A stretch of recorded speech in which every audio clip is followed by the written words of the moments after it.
Hey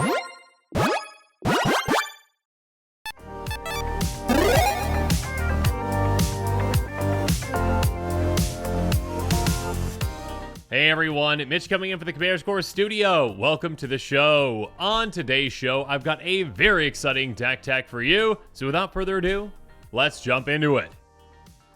So today's episode comes to you courtesy of my amazing patrons. Once a month, patrons vote on what commander they'd like to see in an upcoming episode, and the commander that gets the most votes wins. And the commander that got the most votes this month is Hazezon, Shaper of Sand, a 3/3 human warrior with Desert Walk that costs red, green, white, and says you may play desert lands from your graveyard, and whenever a desert enters the battlefield under your control, create 2 1/1 red, green, and white sand warrior creature tokens. So Hazezon is all about deserts. I mean, even having Desert Walk, so if your opponents, sure, happen to have a desert themselves, yeah, you can get through on them. I mean, that's not nearly as likely as you having deserts, of course, because you can utilize deserts in a lot of different ways, including being able to play them from your graveyard. And yeah, there are certain deserts that like to either sacrifice themselves or other deserts, and we'll talk about those and other ways to sacrifice lands here in a bit.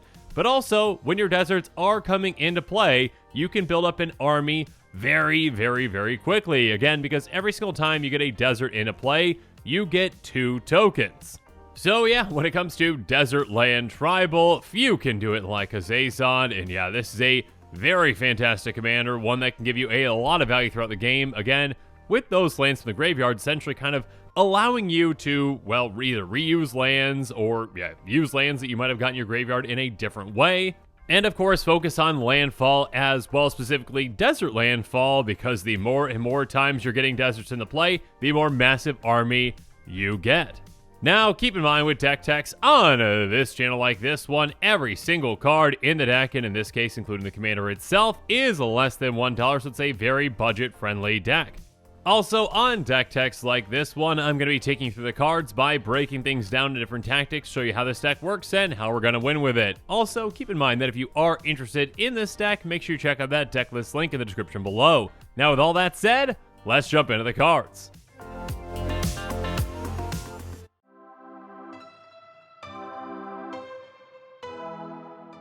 First up, of course, there's Wayfarer's Bauble. Simply pay 2 to tap and sacrifice to get a basic land into play tapped. Yeah, a great way to start off our ramp package for this deck. And speaking of ramp, yeah, we've got access to a lot of great ramp spells. How about Scour Tribe Elder, Rampant Growth of Edge of Autumn, each of which costs 2 and get us a basic into play tapped as well. Or we can cycle away Edge of Autumn by sacking a land. And again, sacrificing a desert, of course, can be a very good thing. Speaking of which, Harrow, Roiling Regrowth, and Springbloom Druid basically do the exact same thing. Sacrifice 1 land, go get 2 basics into play. With Harrow, they come into play untapped. With the other 2, they come into play tapped, though. And again, sacrificing deserts, great for us. And then Kamal's Druidic Vow can get us a lot of lands off the top of our library into play. Yeah, we can pump a lot of mana into that X. And then Titania's Command can go and search out specific lands, 2 to be exact. And of course, those are going to be deserts. But of course, with a deck focused around deserts like this, we are nowhere near done ramping just yet.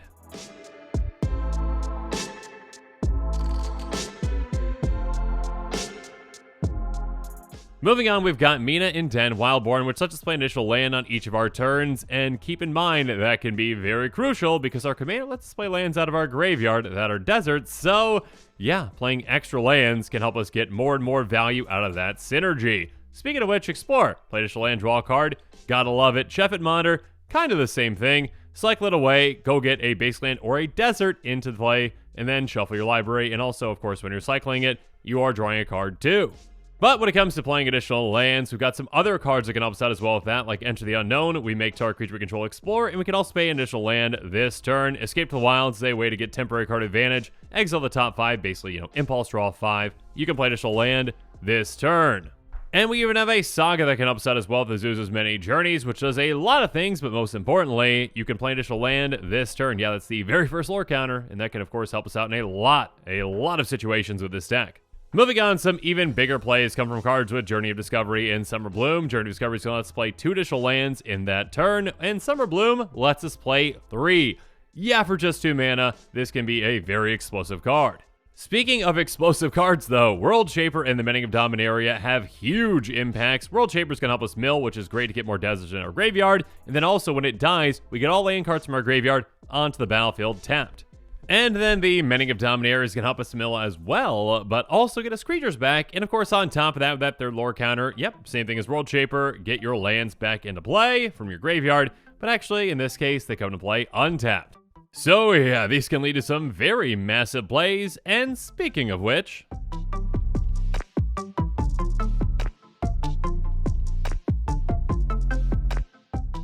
Next up, let's talk about the Golden Pig of this deck, which of course is the #1 card out of our 99, and the Golden Pig for this deck is Nahiri's Lithoforming, a sorcery for X red that says, sacrifice X lands. For each land sacrificed this way, draw a card. You may play X additional lands this turn. Lands you control enter the battlefield, tapped this turn. Yeah, this card is basically all we have ever wanted in a card for this commander.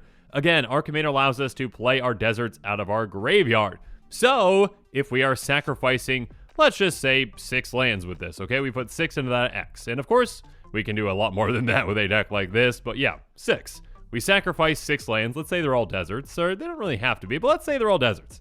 We're drawing 6 cards. We then play 6 additional lands this turn. Guess what? We sacrifice those deserts, which are in our graveyard. We can replay them. So we just get them right back out into play. Of course, that's going to be 6 triggers for our commander. That's going to be 12 creatures. So we just basically drew 6 cards, got 6 triggers, got 12 creatures. Yeah, that's a pretty massive play, and this card can give us a lot of value in a deck like this. So yeah, Nahiri's Lithoforming. You are definitely worthy of the title of Golden Pig of this deck. But of course, you are not the only card that can provide card advantage and selection for us, with cards like Faithless Looting and Magmatic Insight, which can really help us as well. Faithless Looting is going to have us loot 2, and we can flash it back. Magmatic Insight is going to have us discard 1 land, which again we can use from our graveyard thanks to our commander if it's a desert, and we draw 2 cards. And speaking of lands and graveyards and card advantage, well, yeah, there's Sprouting Goblin, which lets us sacrifice lands to draw cards, and then Sun Titan, which when it enters the battlefield or attacks, we can get a permanent with converted mana cost 3 less from our graveyard back to the battlefield, and yes, that does include lands. Venture the Meat can take advantage of all these landfall triggers we're going to be getting with our deserts. Whenever another creature with power 2 or less enters the battlefield under your control, you can pay 1. If you do, draw a card. Every single time we get a desert into play, that is 2 triggers for this, so yeah, we can draw a ton of cards thanks to this. Next up, there's Rumor Gatherer, which is going to have us scry and draw every single time we're getting one of those deserts into play, because we're getting 2 creatures each time. Idol of Oblivion can also take advantage of our creature tokens by letting us draw a card as long as we make a creature token this turn. And Rite of Harmony can draw us an absurd amount of cards when our creatures are coming into play in a turn, and we can also flash it back to do it again. Speaking of taking advantage of our massive army and drawing cards, though, Shamanic Revelation, Camaraderie are both going to draw us a card for every single creature we have, and they can gain us some life too, which is nice. And Camaraderie can pump too. Very nice. But of course, we are not done with the value train just yet.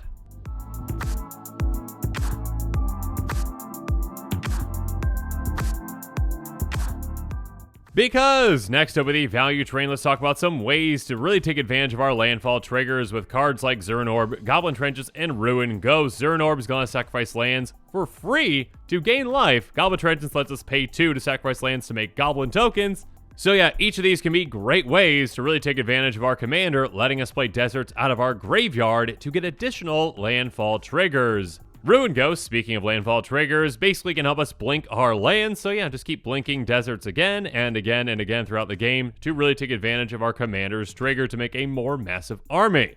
But of course, our commander's trigger isn't our only landfall trigger that we're going to be taking advantage of.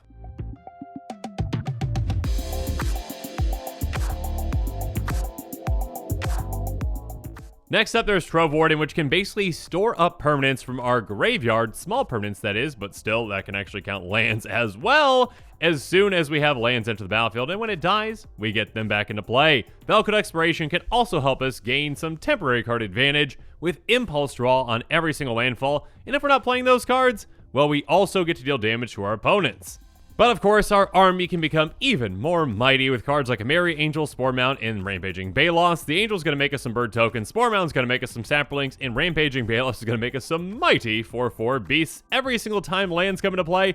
Yeah, we're going to be getting these triggers quite often. Speaking of which, Zendikar's Royal makes us elementals, Retreat to Miriam makes us 1/1 core allies, or we can pump our team. In Maya, Predicart Protector, speaking of pumping our team, is a great anthem for other creatures, and whenever a land enters the battlefield, we're getting a 1/1 human warrior. Keep in mind, with either an anthem or with, Retreat to Ameria's pump effect, our little army can become even more mighty, and yeah, can really smash some opponents in the face. And speaking of our opponents,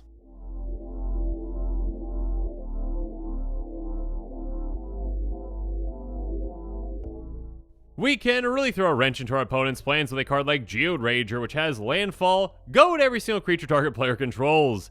Yeah, that's going to cause some chaos. Broken Bond, destroy an artifact or enchantment, get extra land into play. Dire Strain Rampage, destroy an artifact, enchantment, or land, essentially replace it with a basic, or two if it's a land, but yeah, we can actually target our own things with this as well to take advantage of Landfall triggers. Speaking of lands, Hylia's Intervention. Giant X-Bell can take out a lot of creatures with flying, or we can go get a ton of lands of any kind directly into our hands. So yeah, go get a lot of deserts.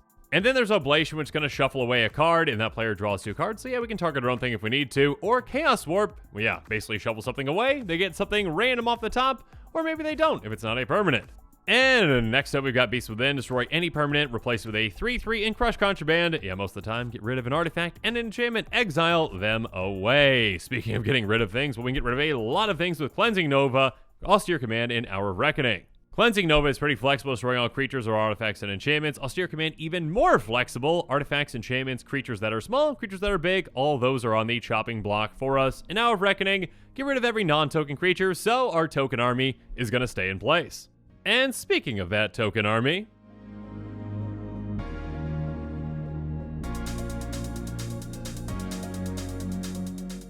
well, we're going to protect it with King Darien, which is an anthem that we can also sacrifice to give our creatures token, Hexproof and Indestructible until end of turn, Unbreakable Formation, give all of our creatures indestructible, and also pump them if we cast it during our main phase. And Intangible Virtue, speaking of our creature tokens, gives them +1/+1 and Vigilance.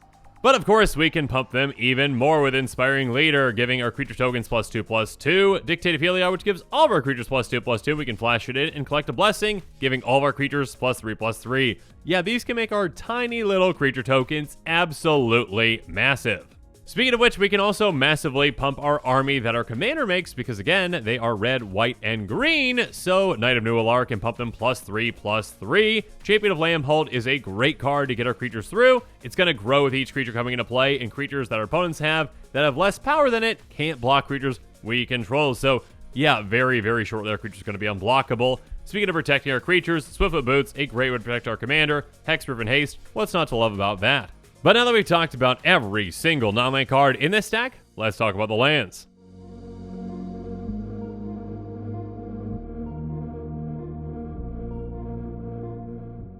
First up, we've got Command Tower, which can tap for any of our colors, Exotic Orchard can do so most of the time, and Ash Barrens, which can basically land cycle away for just 1. Next up, we've got Evolving Wilds, Timberwood Expanse, both of which are great with Landfall. Sacrifice them, get a basic into play tapped. Speaking of which, Broker's Hideout, Cabaret Courtyard, and Riptier's Overlook can each be sacrificed to get one of our basics into play tapped, and we also gain 1 life. And we even have some lands that can actually help ramp us with Mirror Landscape and Blighted Woodland. Now, though, let's get into the deserts, starting off with some deserts that can actually cycle with Desert of the True, Fervent, and Indomitable. Then we've got some deserts that can sacrifice deserts for some effects, with Hash of Oasis, Ramonette Ruins, and Sheffet Dunes. Next up, though, we've got some deserts that, well, care about the graveyard with Cradle of the Accursed, Dunes of the Dead, and Hostile Desert. The first two can actually help make us zombies, and Hostile Desert can actually turn into a creature itself. Then we've got some deserts that can either take out creatures or it can even deal damage to players with Desert, Grasping Dunes, and Sun-Scorched Desert. And then finally, with our deserts, we've got Endless Sands, Painted Bluffs, and Survivor's Encampment. And to round out our lands, of course, we are going to be running a good amount of basics as well, with forests, plains, and mountains. And now that we've talked about every single card in this deck, let's talk about the price.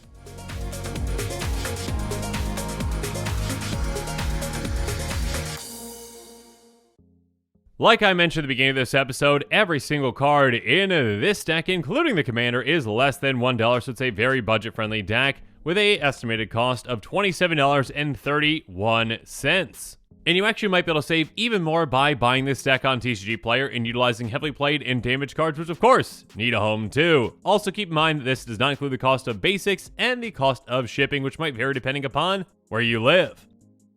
And with that, the show is coming to a close, so in the comments below, let me know, well, what you thought of the deck. What do you like about it? What might you change? What upgrades might you add to it? So yeah, let me know in the comments below, and of course, as always, thanks again, and have a good one.